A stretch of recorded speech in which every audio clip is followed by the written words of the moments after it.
Hello mga barkada and welcome sa atin Ka-Chicken Channel. Tawag dito. Ayan, eto. May tayong very special na guest. Tawag dito at very good friend of mine. Tawag dito ano pa ba? Kumpare ko. Lahat. Maraming pinagsamahan nito through the years. Ayan. Walang iba. Owner po ng JSSG. Game Farm. Game Farm. Joey Salansang. Ayan. Tawag dito. Pare, welcome sa ating channel and of course, dito a little introduction lang. Kasi maraming tatanong sa akin na paano mo naging kaibigan o paano mo nakilala si Mr. Joey Salansang ng General Santos. Pare, a little brief history ng ating pagsasama-sama. Simula nung kumukuha kayo ng manok sa akin, way back 2008 up to 2012. Then, binigyan ko kayo ng farm sa Jensen. I think mga 5 hectares. That time, kapartner mo pa yung isang tropa natin nun si Steve, di ba? Yeah, from yun nasa US. From sa US na ngayon. Tawag dito ngayon, sa ila lang yan, di ba? Yes. Yeah, kasi lagi ako sa Jensen noon, nang una kami nagkakasama nila pare Joey. And in fact, tama nga, yung farm namin dati nun, ginagamit mo na ngayon, di ba? Yes, as a Yung range mataas, area ko. range area niya. Napakagandang lugar din yan. Dito. And we won also multiple derbies and one of the World Slasher 2011. titles na gamit namin is the Joey Salansang Birds. In fact, mga kaibigan, siguro correct me if I'm wrong, pare, but ang unang mga naging love namin na mga grays was sa'yo. Mga breed ko ng mga grades. Yung mga grays niyan. Ang history niyan dati nun, kasama ko nung namimili nun si Joseph Marigondon. Marigondon niya. Yan, di ba? O binulong sa akin. Sabi niya, boss, may magandang grace si pare Joey mo. Dito. Baka pwede mo lambingin. Ayaw niya kasi i-release noon. But we were able to talk as good friends. Magkakumpare kami. And sinubukan namin. And the rest was history. Ang dami rin namin napalalunan noon. Di ba? And ang gagaling naman talaga.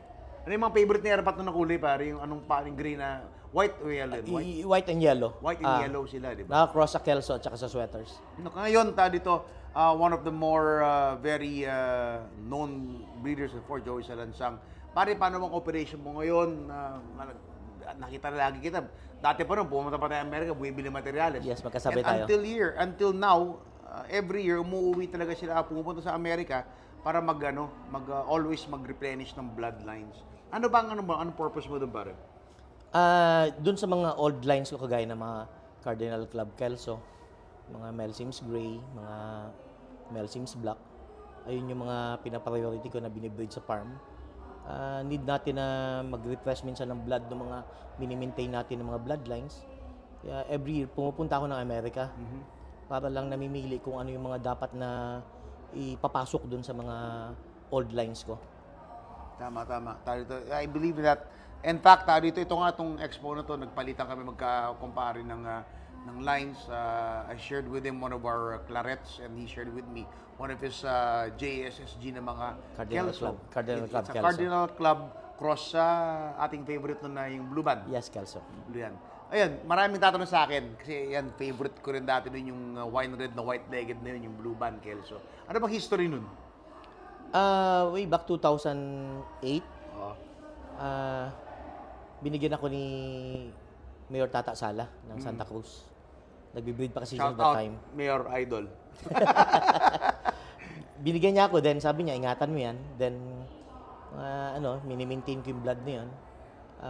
Then, nung wala na akong ma-refresh doon sa kanyang blue band. Cardinal Club Kelso na from George Foster na white-legged. George Foster, tanda ako yung George Foster. Napunta natin, oo. Nung unang nakilala natin, ng taray pa, no? Galit, ang laki eh. Kasama ko si pare Joey, pare Damon. Eric De La Rosa. Yeah, the Damon. Kasi and the late Damon Yorkman. Ito, may iba na sidetrack lang. Isang biyahe lang sa Amerika. Dating kami ngayon, magkakaibigan. Ako, Eric De La Rosa, Damon Yorkman. Laki mama. Kung ako 6'1", parang yun. Yeah, Unang ko ng 7-footer eh. Monster eh. Magbaba namin, masungit eh. Sabi ni Idi Aron, sabi mo. Walang gusto makipag-usap. Oh, hi, gano'n. But we came out na napakabait naman na tao ng late George Foster. And yung Cardinal mo, doon galing. Doon galing. Doon galing. Nakuha ko noong 2017. Yan, kaya excited din ako pare gamitin tong breeding season na to, yung nabigay mo sa akin ngayon na cardinal mo na na-cross mo rin sa yung ating favorite noon na Blue Band Kelso. Ba't ba Blue Band yun? Kasi ang band lang niya, blue lang, di ba? As a wine red chicken, white leg, then hindi nila ata Pero alam. natanda ko, mukhang-mukha siyang Johnny Jumper na Kelso eh, di ba? Yes, tapos JJ Kelso. may blue band lang yung Oo. original nun. Kaya tinawag lang na Blue Band Kelso. Ako, favorite na pinsan ko rin yan, si Raymond Torrijos. Dito, ito, hopefully, ito. We'll see kung anong mangyari dyan. So, ano pa bang mga bago mo sa farm mo yun, pare? Yun lang din yung mga paborito natin na linya noon, yun lang mini-maintain ko ngayon. Then dagdag lang tayo ng mga ibang sweaters at Kelso dahil ibang buyers natin na gusto ng yung mga modern Kelso ngayon. Naku, isa sa malakas mong buyer siguro si Perdi Hernandez. Ay, taga Bulacan. Hindi, kumpare namin yan. Barkada namin yan. Talagang kami magkakaibigan, ang dami namin pinagdaanan. Ang daming boteng natumba sa mga panahon ng pag naiinom noon, di ba? Pero wala, umiidad na tayo ngayon, tumigil ako maggaganon din eh. But I'm very happy that the family stays together, yan. Sama-sama, ang barkada ngayon, magkakaibigan pa rin. At walang putol. At pare, anong mo nga pala masasabi mo? Since nandito tayo sa World Game Paul Expo, na you have also been supporting this for how many years na ba? Nung pag-start nung nung Game Paul Expo na to, kami mga pioneer 2010 with Manny Burbano. O, tama.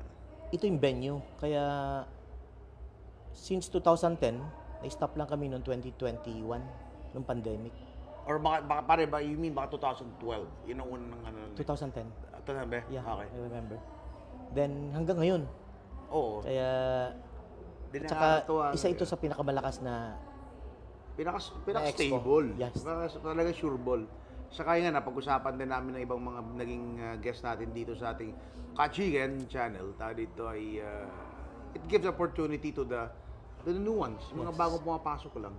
Kasi tayo siguro, yung grupo natin, tayo na yung mga matatagal na dito talaga eh. Nakakatawa every year, ang daming mga bagong dumarating, di ba? Dito na mga pumapasok and it gives opportunities to the smaller people. Hindi lang sa manok, pati ba accessories. accessories. Ang dami Meron, na ngayon, di ba? mga farm accessories. Tanda mo nung unang-una pa tayo nandito, puro manok lang tayo lang. Di ba? Tapos pumasok yung mga exotic birds. Oo. Then ngayon, mga farm machineries na. Pag exotic bird, akala ko exotic na mga model. Joke lang. Always yun. Love.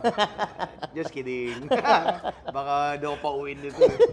Hindi, yun na naman. But it really grew and ito, through the years, kakasama pa rin talaga tayo dito and we've been supporting the World Game Paul Expo talaga ever since. Nakakatuwa nga si M na anak ni Manong Manny ang nagtuloy na eh. No? Dito. So, ayan mga kaibigan, tayo dito. A quick interview with my very good friend, Mr. Joey Salansang, owner ng JSSG Game Farm sa General Santos. Pwede akong pasalamat. Oh, syempre naman. Isa sa pinasasalamatan ko, no?